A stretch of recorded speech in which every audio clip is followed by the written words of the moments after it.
my name is Fido. I'm the events manager here at Google. So I've been away for 1 month, and I'm so excited to see you guys again. Welcome back. So I guess when I came here yesterday, I saw everyone. I was like, oh, who are these people? So if you don't know me, like I said, I'm first manager here. If you want to grab coffee, if you want to grab cocktails or beers with me as well at night, feel free. I've been here for 3 years. I know a lot of entrepreneurs here, so you can have a chat with me anytime. I'm just doing my work. Greg and Alex, I'm behind you in case you're figuring out where the voice coming in. Well, as you know, here at Hubud we have lots of events. We have more events than a day in a year.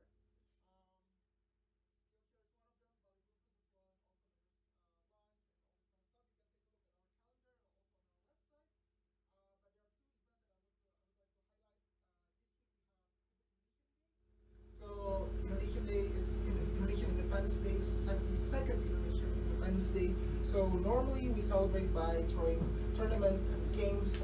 So we will have, how should I call it, quadrathon or something? So like there will be 4 games: eating crackers, marble race, Gani race, Gani sack race, and then the other one I forgot. So but you have to have 4 people in your team, and then the winning team will get 30 hours membership.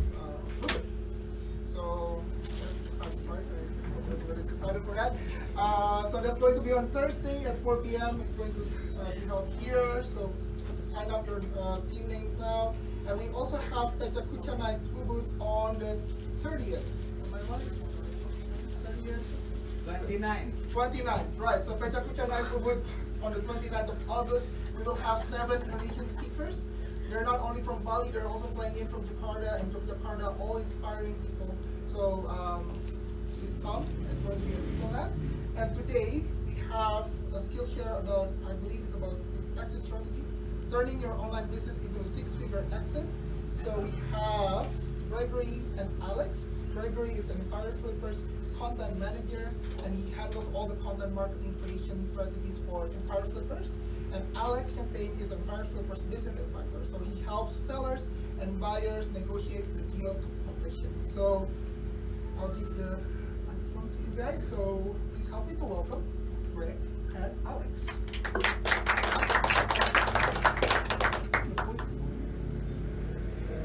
Yeah, guys, can you hear us? Yes. Yeah, nice to meet you. Nice to meet everybody. I can't hear Greg. I don't know if you guys can hear him. We can't hear Greg, no. Is Greg muted? Greg is muted. All right, let's give it a minute. All right. I think you might be having mic issues. Let's see. Still can't hear anybody.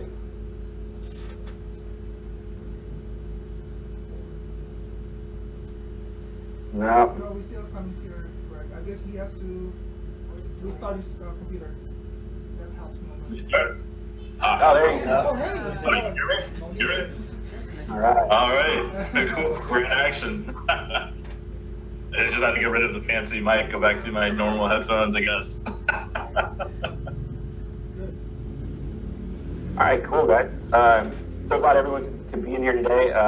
Greg's going to kick things off. We got a little bit of a presentation. I'll throw that on the screen now, but I'm not sure if it's going to show up depending on who's talking, so we'll kind of stick from there.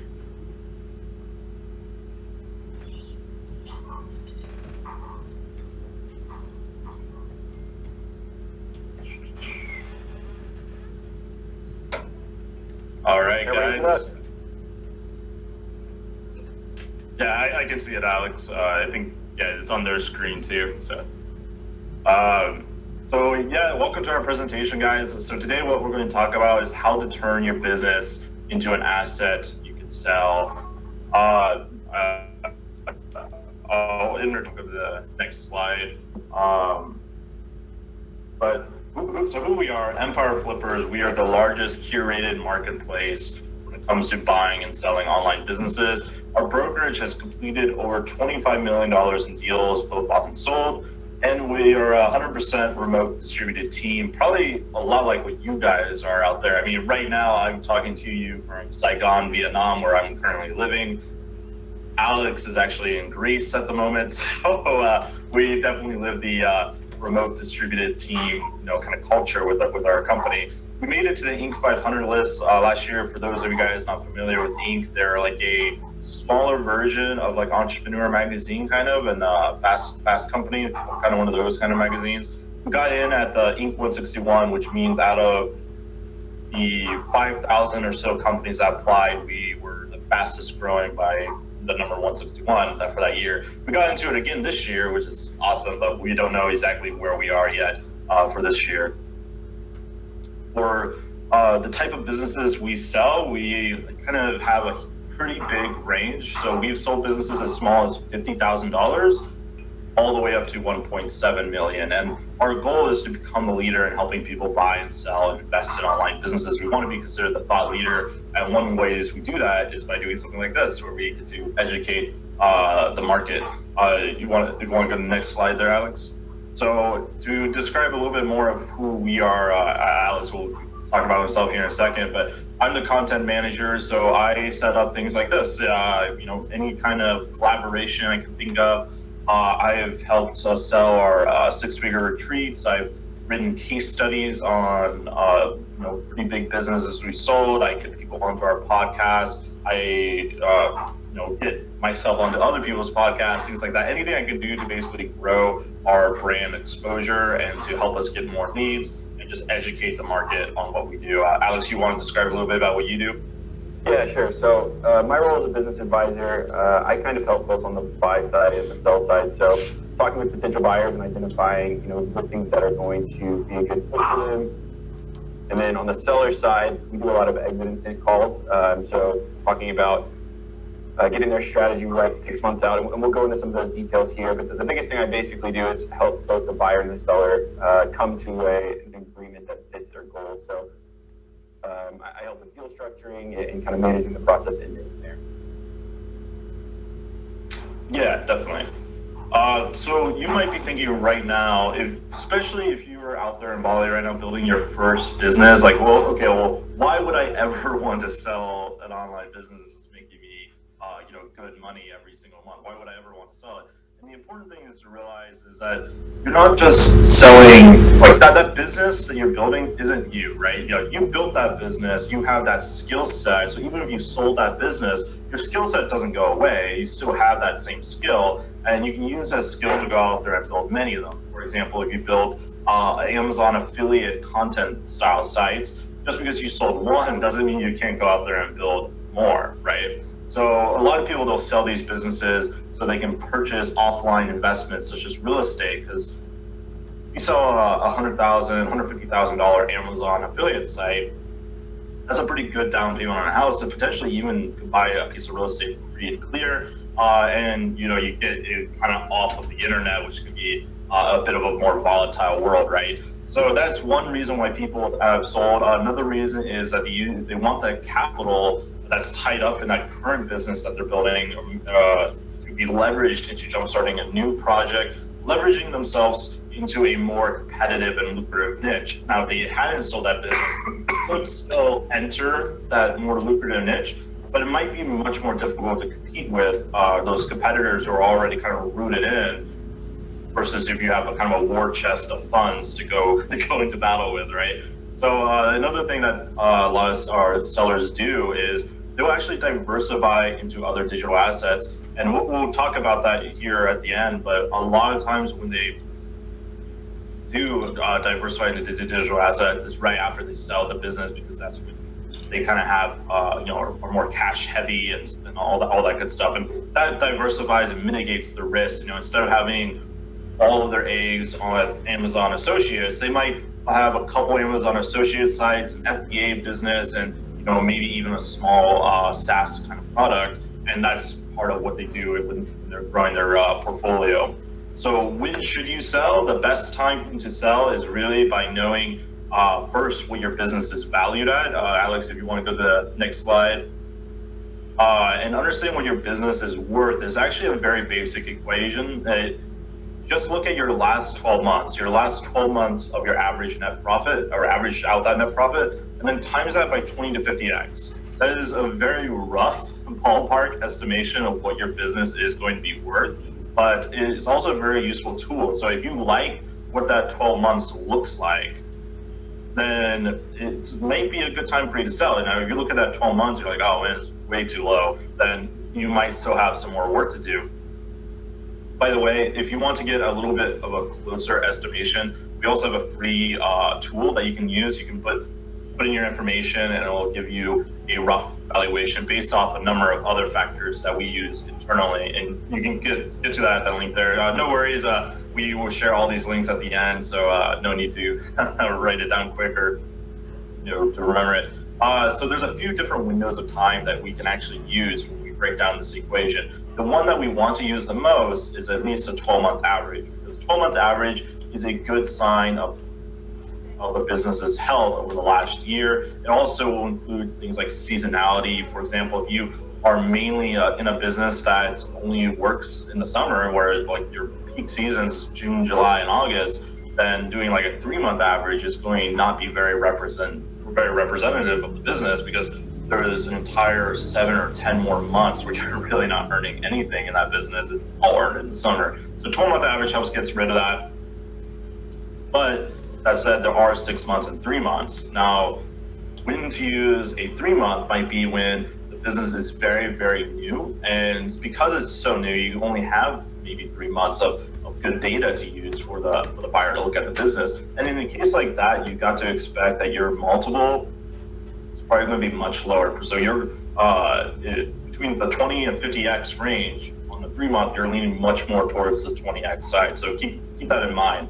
Now, when a 6-month average is used, there's 2 main reasons why a 6-month average might be used. And that's because the business is either going through a hyper growth where they're just exploding. And so the 6 months represents this like very big growth curve that they've been hitting. Or it could be the opposite, where the business is a distressed asset and it's been declining month over month. And now the 6-month average is really representative of where the business is going. Now, when it comes to distressed assets, there are buyers out there who love distressed assets. So don't necessarily think just because your business is declining, you can't sell it. Obviously, the best place is always to sell it when it's growing, or at least at a big stable route. But either there are buyers for both of those. So what goes into making the multiple is a few different things. Age of the site is obviously very important. Age of the business, the kind of traffic you're getting, or is it diverse traffic? Is it just one traffic play, or is it all Facebook ads? Or are you an Amazon FBA business where if Amazon took down your listing, the entire business is dead? Like where is that all coming from? And also, how is the business monetized? So in the Amazon FBA example, if Amazon for whatever reason flags your account and you can't sell anything, your business is gone overnight, right? So that is a risk that has to be built into the multiple there. Again, you can get to that ballpark valuation by going to our tool there below. Alex, you want to go to the next slide? Yeah, sure. So it's yeah, time for you to jump in here, Alex. Okay, cool. So here's an example business of what a breakdown could look like. So to get a $500,000 sales price, this business has 22.8K in average monthly net profit. It's 12 months old, and we're using a 6-month average monthly net profit. So this could be one of those examples where it's having that linear curve, or that growth curve towards the end of the 6 months. Let's say organic traffic starting to stick, keywords are starting to rank, and we're really starting to see some explosive growth. And the first 6 months really just don't represent this product. It's only selling one product and only has one traffic channel, but it does have 5 new products ready to launch. So a business like this, we put a multiple on it of around 22x. So it's 22 times monthly net profit. So let's compare that to more of an aged asset or a more mature asset. So what that's going to look like is $1.7 million sales price. We actually sold a business, at this price point, very similar to these numbers, making about 50.7 in monthly net profit. It's 25 months old. We're using that 12-month average monthly net profit window. And that's a really important factor towards getting towards that higher end of the valuation scale, because bigger buyers and even smaller buyers are always looking for the longest history that accurately reflects the business. So when they're able to use a 12-month average, it really gives them a better idea of where they can value the business, year over year. This business has 20 products, 3 traffic channels, and it has virtual assistants included. So that's one of the aspects we're kind of going to talk about as far as preparing your business for sale. But a business like this would be, a 34x monthly net profit. So Craig's going to take back over and kind of walk us through what it looks like to prepare your business to sell. So Greg, if you want to kind of back over here. So preparing your business is actually a lot easier than most people make it out to be. It's not rocket science. It's very practical, common sense kind of stuff. There's 3 main time frames to kind of look at this, and that's 12 months out from selling, 6 months out from selling, and then 3 months out from selling. And we'll go over what each of those look like. So in the 12 months, you're just getting the basics down. You're still building the business. You're still in the thick of everything. You should at least have some kind of traffic analytics on there, whether it's Google Analytics, which is free, or if you're an SEO guy that's kind of paranoid about Google knowing too much about the inner workings of your site, you can also use Clicky. That's a very reputable third party that does analytics. Now, this might not be applicable to you if you're running say, an Amazon FBA business, but that's more of the exception than the rule.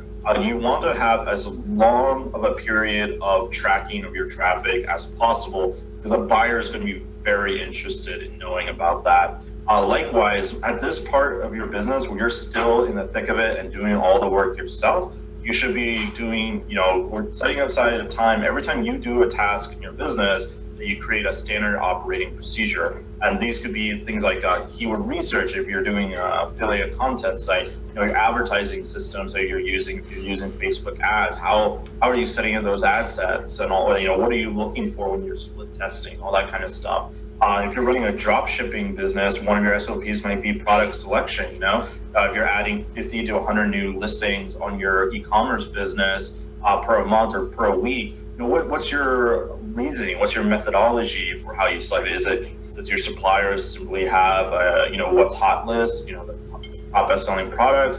Is it more of a gut instinct, or what is it that you're looking for?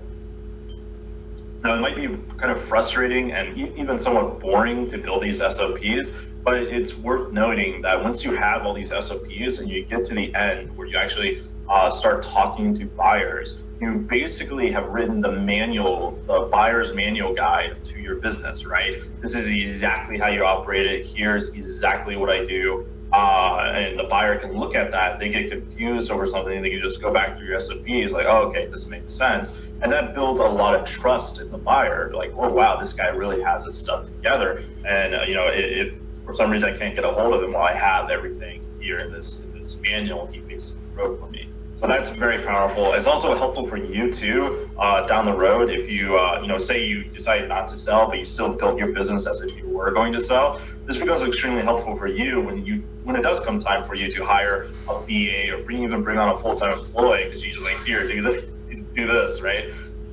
So e-commerce businesses specifically, they should have multiple suppliers. And one of the reasons why you want that is, say you have a very hot selling product, Christmas time comes around and you just absolutely explode in sales.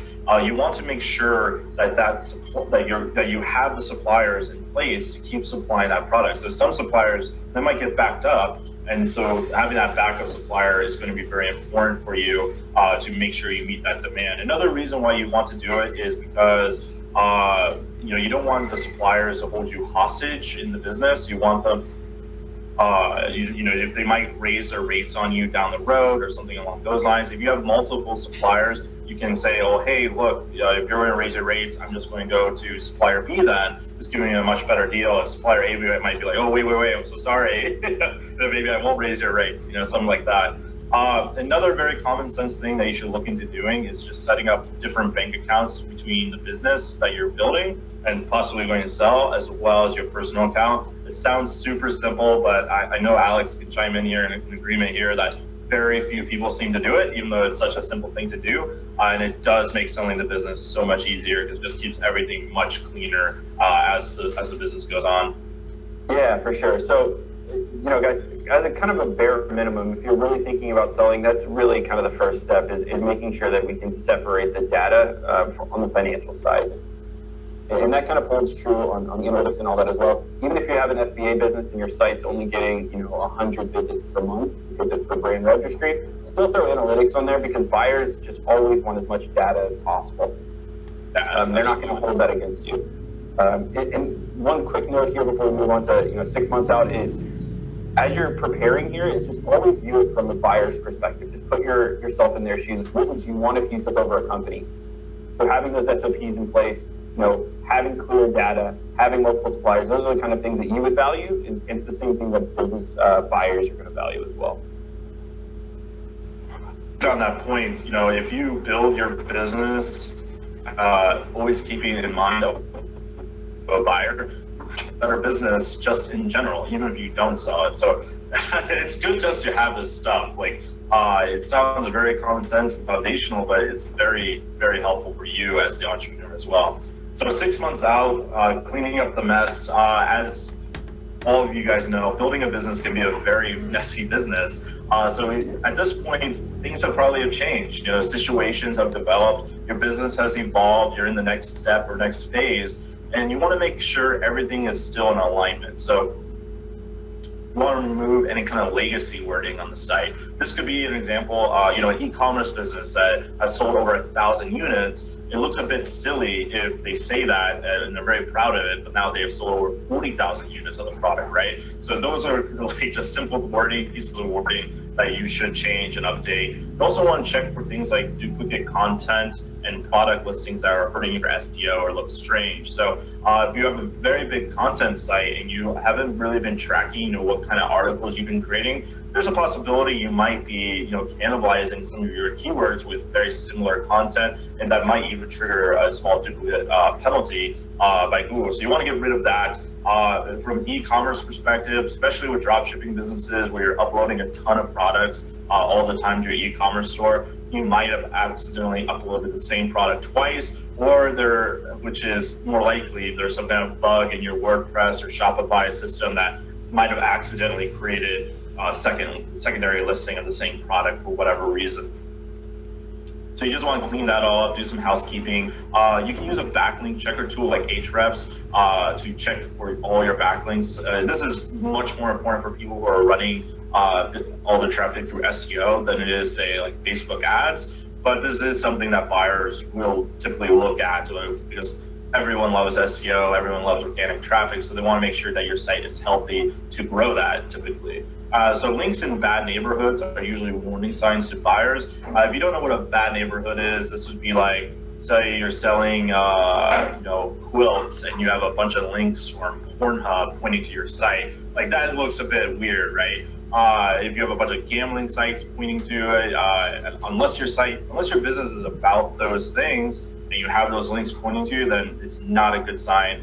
You'll want to go ahead and use the Google disavow tool, which is totally free to disavow those links. And you want to document it, by the way. So keep it like a document of the links you removed and then why you removed those links, and you can explain that to a potential good buyer. You might be hit by what is commonly referred to as a negative SEO campaign, where a competitor is trying to take you down and he is buying links in these bad neighborhoods to point at your website specifically.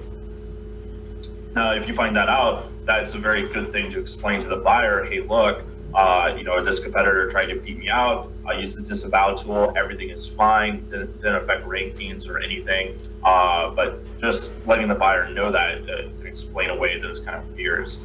Another thing you want to do, and this is, again, especially true in the e-commerce space, you want to clear with all your suppliers at this point that the terms you have with them will be transferable to the new owner. Because if they're not, if the new owner will have to agree by worse terms than what you have with your supplier, then that needs to be taken into account when it comes to actually evaluating what your business is worth. Because part of the value of your business will be those relationships with the suppliers. So you want to make sure that they carry over. And it's a good time to find out now versus when you list the price and actually sell the price, and then the buyer or sell the business, and then the buyer finds out, oh wait, I can't get the same terms as you. Well, I don't want to do the deal anymore.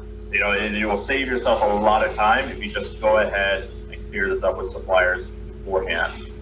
You want to also track your time with a tool like Time Doctor. See where you're spending the most amount of your time. This is a very simple thing to do. You might think you're only spending like an hour per week on customer service, but use a time doctor, you might realize, wow, I'm spending 5 hours per week on this.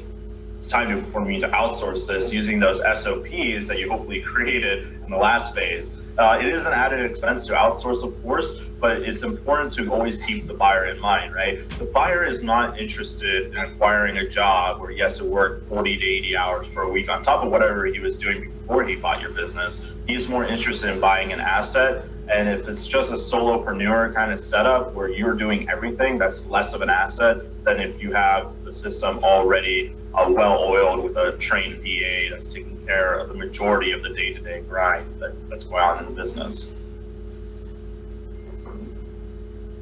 So three months out, this is very little significant changes are happen in this point, because we don't really want to rock the boat now, because right now you should be within the 12-month window that we mentioned at the beginning, where the average net profit you create, the ballpark valuation price that you are really happy with, that you want to sell the business at. So we don't want to rock the boat too much here. The few things we want to do is update all those SOPs that you created in that first phase. Make sure that they all reflect what you're currently doing in your business. You know, you might have discovered a better way to pick products, for example, or a better way to do Facebook traffic. So just make sure those SOPs are updated with that new knowledge. Same thing goes for cleaning up your terms of service. If anything has changed there, now it's a really good time to change that. Again, you want to review your financials and traffic, and if you have separated your personal and business bank account, then this should be pretty easy for you to create the P&Ls. Hopefully you did that as well. You want to look at those financials and traffic and look for anything where there's a big dip or where there's a big rise. So you want to look at that and ask yourself, well, why did that happen? Make some notes as to why that happened. You know, for traffic, it might be, oh, we suddenly started ranking for all these new keywords. Or for financials, it might be, you know, we launched like 4 new products this quarter that really just hit it out of the gate and really hit their stride early on. But having those kind of notes is very helpful for a buyer, because they will be very interested in why that is. They'll go and ask you, well, why was there an increase here and a decrease here? You should know this, because you are the person who is the most intimate with your business. So it's very important that you can answer those kind of questions. At this point, you also want to start looking for what we call strategic buyers.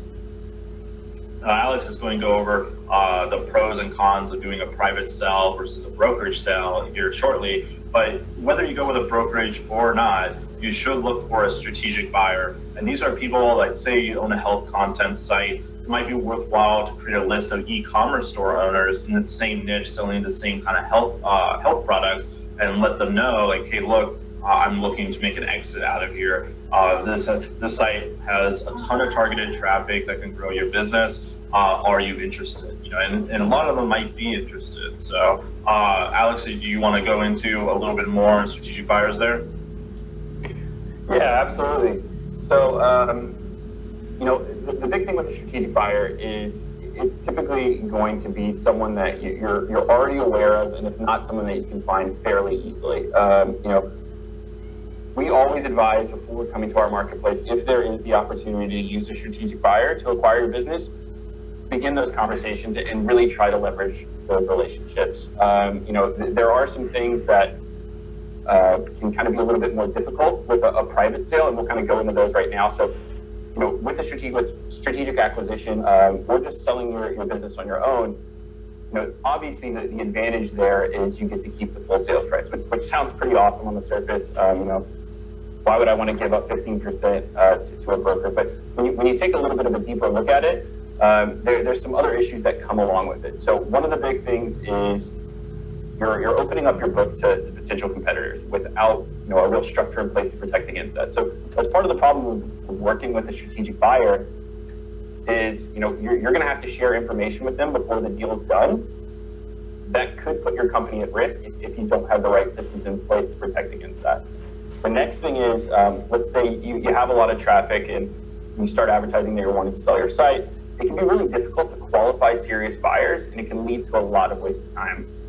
I know a lot of you guys are out there running businesses, and I talk to sellers and buyers all the time who run businesses, and the last thing you want to do is just be wasting your time with tire kickers who really either don't have the money or don't have a true intent to purchase your business, and they're just kind of digging in for information.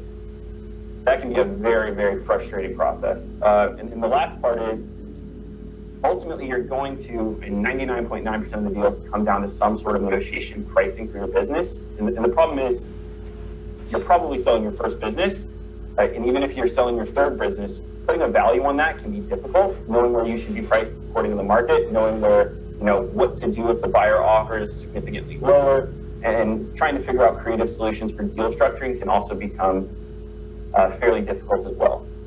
So let's talk a little bit about the difference between private sale and using a brokerage. So part of the advantage of using a broker, actually I was just talking with a guy yesterday to kind of give you an idea on the problem with private sales. He was talking that he's been talking with one of his competitors. They're possibly interested in buying the site, but he was like, I don't want to do this deal. Would you guys just come in and kind of help negotiate the deal and just act as escrow during the process? And, I have to inform the guy, like, the way our marketplace works is because we're a vetted marketplace, so, we don't do any type of coming in at the end and just offering negotiation or brokering. Maybe that's something we'll move to in the end, but ultimately you have to be on our marketplace to kind of leverage all of the assets in our control. And we'll talk something about that. So part of what's awesome about working with a broker is you're usually going to get a better sales price. So on a private sale, you may get the full sales price, but with a broker, it more often than not is going to make up that difference in commission with the higher sales price. The next thing is you'll have a team, especially if you work with a company like us, that'll guide you through the negotiation and possible earnout scenarios. So we'll go into a little more detail on what an earnout is and type of deal structures, but they can be confusing, especially for people who are new to this kind of deal. The other thing is, it's kind of the opposite of the tire kicker problem. A buyer, should be very interested in your business and should have proven that they have the ability to purchase your business. Working with a broker really eliminates all of those tire kickers and limits the numbers of eyes on your business, and helps you to keep talking to those people that are actually worth talking to.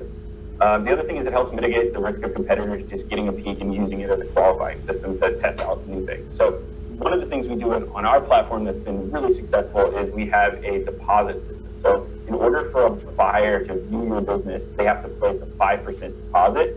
It is a refundable deposit, but we found that kicks out a ton of tire kickers and really limits those buyers' eyes on your business. So you may be able to sell your site with only 30 people viewing it, or even less in a lot of cases, which is pretty awesome. And it's also going to make it much easier for you because you're going to have to answer a lot of questions for some buyers. You don't want to be doing that to just everyone who comes in. And then the last thing is, and this is pretty unique to us as well, is handling the migration of the business over to the new owner. And that's what that caller was talking about yesterday on the phone. He's like, even if this guy does just pay me or partly pay me because we have some type of earnout on the deal, how am I going to make sure that he keeps his word and gives us the rest of the money during the migration? I don't know how to transfer this asset over. Those kind of questions come up time and time again from sellers. And the cool part about it is we have a managed migration process that really helps the buyers feel much more confident in paying those premium multiples. One, they know that the business has been vetted on our marketplace, so they know that the data is accurate. And two, they know that during the migration, our team's going to help work with you as the seller to really transfer that asset and make sure they have everything they need to run the business accurately. So that really provides a lot of confidence, and ultimately that's what this is all about, is mitigating that risk in the buyer's mind, and making sure that everyone involved is having a win-win for the deal. Now, let's talk about the con. So obviously the big con is you'll pay a commission to the brokerage upon the sale of your business. So ours is 15%. We only get paid when you get paid. And there's a reason we have so many repeat sellers on our marketplace. And the fact of the matter is if they could get the same price for their business on a private sale with the same type of security, they would definitely be doing it. Time and time again, they keep coming back to us and kind of letting us know, you're getting the value that I think is worth for this business, and I'm super happy with the pricing, so I want to list my other businesses. So it's a pretty cool process. Now let's talk a little bit down the line. Let's say you've gone through our vetting process, which is how we begin the process as a seller. It's a 1 to 4 week process.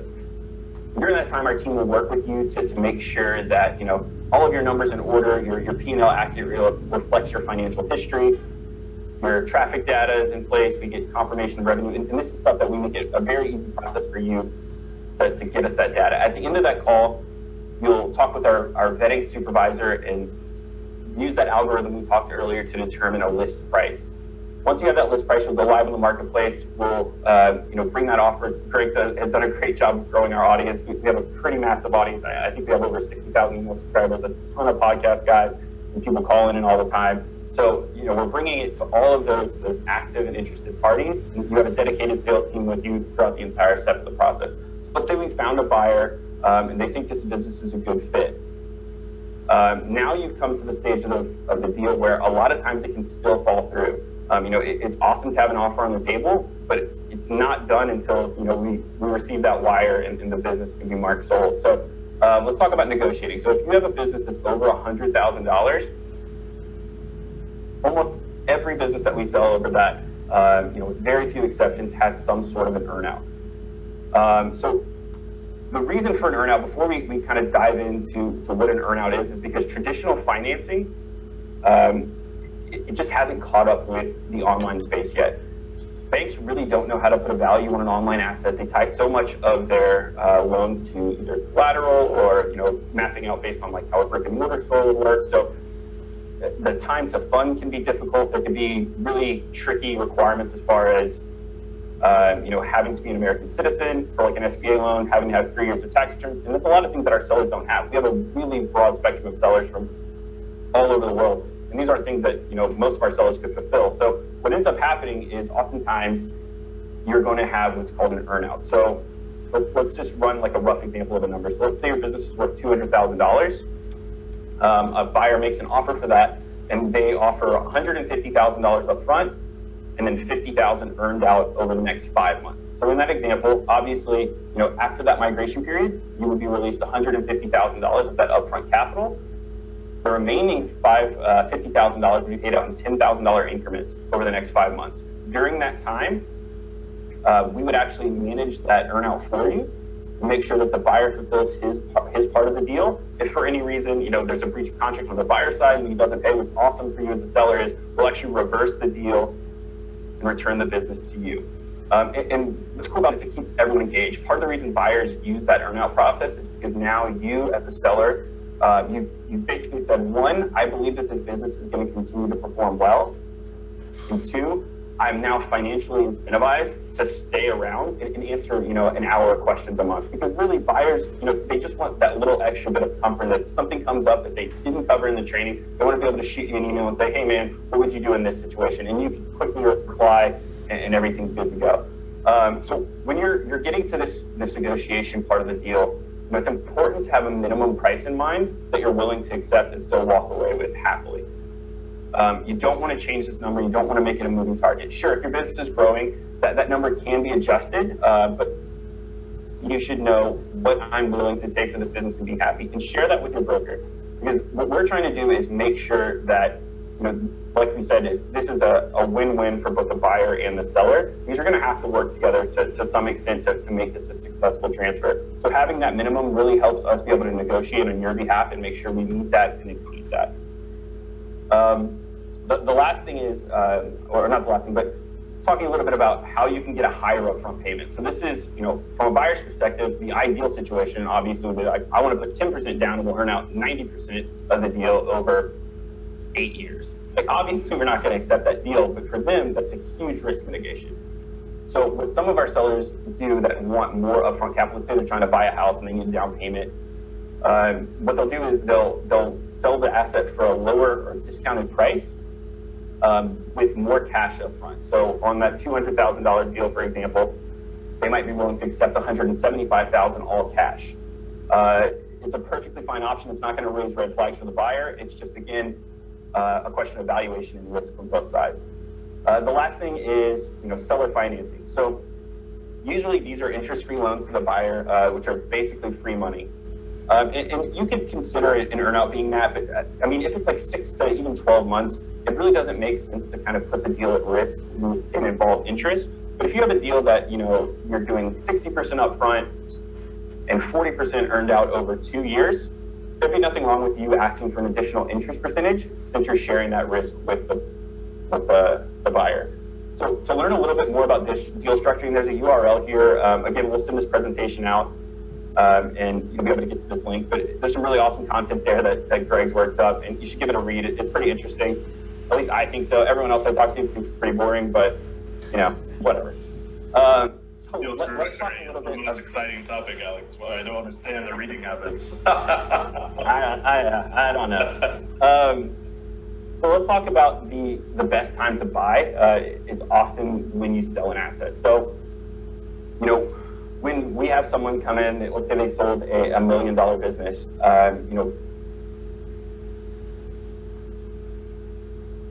it's a great up into a percentage of that into smaller web assets. So the great thing is it's an already established profit producer. And if you're looking on our marketplace, you know that revenue is vetted and verified, and you're working with information that you can trust.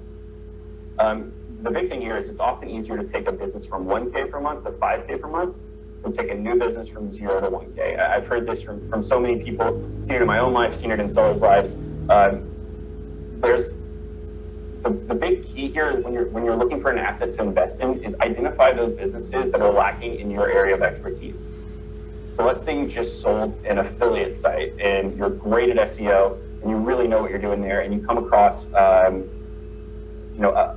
e-commerce business that has a few products and there's some really serious opportunity on the organic level. The fact of the matter is the current owner might be great at paid traffic, and they just really haven't invested anything in SEO. So you being able to pick that asset up and really ramp it and multiply it into, a much larger business just makes it that much sweeter if you choose to sell that asset in the future. And the last thing here is a little bit more about leverage. So you have the cash in online business purchasing, especially at this time. It's king. I was talking with a buyer yesterday. He bought a $280,000 site with us. He wants to buy more. He actually sold his brick and mortar business and he has the cash, but he's always talking about, I wish there was more leverage opportunity from financial institutions in the online business game. And the fact of the matter is it's just not there yet. Hopefully someone creates that. I think it's going to be awesome for everyone involved. But until then, you having that cash is a really big advantage, and it's something you should really consider investing into something like another web asset and diversifying that portfolio. So I hope that kind of gave you a general overview of what the deal looks like from vetting all the way to that final offer. At this time, I'll turn it over to Greg. He'll probably answer some Q&A. Greg, you want to take over? Yeah. So the links below, those are the links mentioned, as well as a couple others. At the very bottom, we have that broker terminology, which is arguably a more boring post than the deal structuring post. But if you are brand new to the buying and selling space, it will give you a good overview of the different terms and jargon often used by both buyers and sellers. But yeah, at this time, we would love to open up the floor to any questions, anything that you guys have out there in terms of knowledge you want. Feel free to ask Alex and me. We're both pretty experienced. So. Yeah, and you get to see my face. So that's exciting. I'm glad you decided to wear the crown shirt with me, Alex. Always branded. Hey guys, thank you for your presentation. So how do you value companies that have negative profitability then? Alex, you want to take one? Yeah, so you're saying that an asset that just hasn't made profit yet, basically? Yes. Okay, so currently we don't sell assets that are not net profit positive. So unfortunately, that's just not for our marketplace. You might be able to sell that on something like Flippa. Even there, it can be a little bit more difficult. I don't know if you're building something like a startup valuation type of model, but that's a kind of a different conversation than how these businesses are valued. Does that make sense? Yeah. No, thanks. Yeah. Can you hear me? Anybody else? Yeah, coming in clear. What was that? Yeah, that's right, you're in.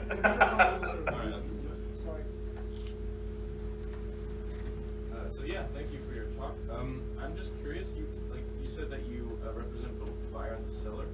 Do you find that there is a potential conflict of interest there sometimes, or is that just because you just pointed out? I mean, the point is to get a win-win situation, but yeah. So you're asking if there's a conflict of interest between, for us representing both the buyer and the seller? Yes. Yeah, I'll Yeah. ask this one, Alex. Like, really, there's no conflict of interest in the sense that even though our fiduciary responsibility is to the seller, since that is the person paying our commission, at the end of the day, we want both the buyer and the seller to win. So we want to negotiate a deal where we would consider the seller or the buyer loses out. We, in fact, our business advisors, and I'm sure Alex has done this as well, have gotten offers from buyers that we just flat out said, no, we're not gonna, like, this is a bad offer for the seller. And vice versa, a seller has countered offers and we would tell them, no, this is a bad offer for that buyer, you're gonna kill the deal. So our goal is to make the deal work, where both parties both give that little give and take and work together. And we like to say we represent both buyers and sellers in that we are looking to make it so both parties win. And when we do that, they come back to us and use us over and over again. We have buyers that have bought now millions of dollars worth of one buyer has bought a few million dollars worth of businesses through us. And the same with some sellers who have come back over and over again because of that kind of philosophy of trying to help everyone win at the end of the day. Yeah, and to add to that a little bit more, it's really important to remember that since we're in the online space, so our company, we have a big kind of push towards transparency, and it's part of our core operating procedure is being transparent. And that's something that, if we were pushing deals and we recognize this, that weren't a good fit for either side of the party, they can easily put us on blast and be like, this is the worst. Like, we have no incentive really to structure a deal that's going to be kind of one-sided or really down-sided. It's just not the market to be able to kind of push that stuff through, which is awesome. And it makes our job easier. Does that kind of answer your question? Yeah, thank you. So which can I You cut out for me. just Oh, my bad. I was just saying, No, not you, Alex. I'm the guy asking the question. Yeah. Yeah, you said thank you, sorry. Yeah. Thank you. Yeah. Yeah, can you hear me? We have one question. Yeah, I can hear you. Yeah. Thank you. Yep. Thank you for the Yeah. information. Yeah, I just, just sort of appreciate what I think your business model is great, and I love it. But am I right in saying that really your skill lies in negotiation, the two of you? Yeah, that's really what you're selling. That we're supervising negotiations. Yeah, that's really what you guys are good at. Yeah. Yeah, that's part of what we do.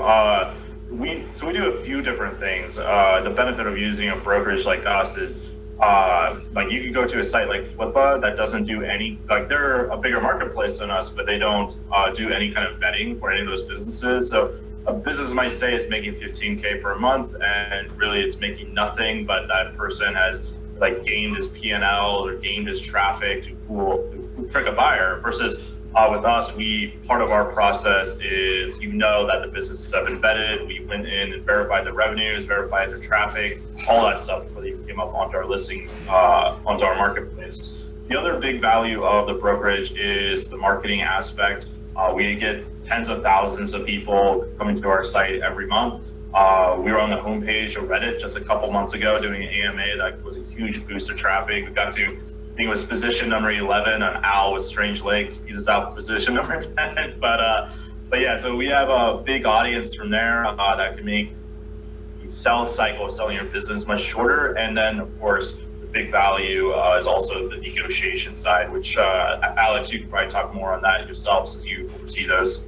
yeah, so I think you are kind of paying for that experience with negotiation, because the fact is, we've sold probably 1,000 of these or more deals at this point. We have a lot of experience seeing every type of deal structure, every type of offer, every type of buyer, every type of seller. Or not every type, but for the most part, a lot. Yeah, but the bigger thing to consider, like from every stage of the process, is you're paying for that higher multiple primarily, or that higher sales price. So from vetting, making sure that the business is in order and everything that comes to our marketplace is an actual legitimate asset is huge, to the actual being on the marketplace, helping field questions, helping facilitate calls, helping protect you from aggressive buyers, those kind of things, all the way to the managed migration, again, which is a really big factor. So, how you transfer a affiliate site may be pretty simple, but how you transfer a listing transfer from an FBA business where you're having to move suppliers and pull products, those kind of things, they can be more difficult migrations. And it's something that we've done a lot. All of that combined, though, the big thing is it gives buyers more confidence to be willing to pay a premium for your business that it's just very difficult to attain on those marketplaces that don't have those type of systems in place. Thank you. Thank you. Can you operate in every country around the world? We do. I mean, our headquarters is based in Delaware, like most United States companies, it seems. But we have sellers from all around the world. We had a seller from Cambodia. He sold us, I think the site was around $300,000, and he spoke very little English, but we were able to get the deal done, and that buyer has been pretty happy with that business. I think the buyer was from Australia, maybe. I'm not sure. But yeah, we have sellers from all around the world. There's also the pockets of the nomads, the digital nomads like you guys there, but we have people in Chiang Mai, here in Saigon, and all over the place. Yeah, definitely. So just a question there on that as well. If you've got a website that's currently bringing in, like for example, my website's designed to bring in leads, so it generates leads, and then I convert those away from that web page. I mean, at the moment, the process is that I convert it away. But the whole business comes to every single new business that comes in comes through the website. Does that make sense? So. Yes. So is it more of like a service-based business? So like you have the leads come in and then you perform a service? Yeah. We can definitely sell that type of business. Yeah. So what kind of service is it, if you don't mind saying? It's corporate health. So it's going, we do large organizations and we go in and do corporate health. Okay. Do you have a team in place that would be able to be like transferable with the asset? Yeah, I've actually already sold one. I had a local one that I sold, and this is a national one. There you go. Okay. But anyway, there's lots to talk about. I won't talk about it here, or maybe contact you guys independently. But yeah, definitely keen with what you've got. Sure. Yeah, so for example, we sold an Australian-based Shopify developer company, similar, right? So their leads come in through the site, but it's still fulfilled basically through a completely external type of solution. The way that works from like a revenue verification perspective is, we would work with you to verify revenue on a bank account level and, through either QuickBooks or something like that to kind of identify where those numbers are before we build that P&L with you. But one thing to know with service businesses is like, obviously service businesses are very big form of monetization, but when you're building them, you should always keep in mind that you need to have a team that can just work like clockwork to actually deliver the service. So, and also you want to try to avoid any kind of personality-based businesses where like, if you were completely the face of it, like I ran Greg's SEO service and then I tried to sell Greg's SEO service to a buyer, he's never going to be Greg, and the company's face is me, so that's going to be much more difficult to sell. So those are a couple of things to keep in mind with service businesses. Yeah, no, I understand. I get that. Yeah. Thank you. Question. Go for it. Do you guys have experience working with businesses that are kind of half and half e-commerce and brick and mortar B2B distribution? Or all? We have. Do you want to answer that, Alex?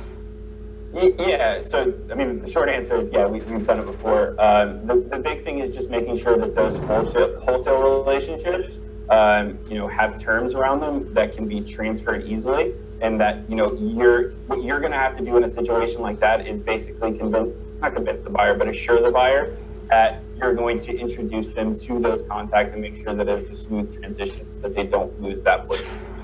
Also, usually in these kind of scenarios, typically the seller is splitting the e-commerce side from the brick and mortar. So they might still be running their offline business, but they're only actually selling the online portion of the business. So honestly, that's the way we'd suggest to do it anyways, because it's going to be much more difficult to find someone to buy the brick and mortar business through a marketplace like us than versus the e-commerce side. But also keep that in mind with the valuation. You'll want to split that revenue up between the offline brick and mortar business and the e-commerce business to get the true valuation for what you're selling.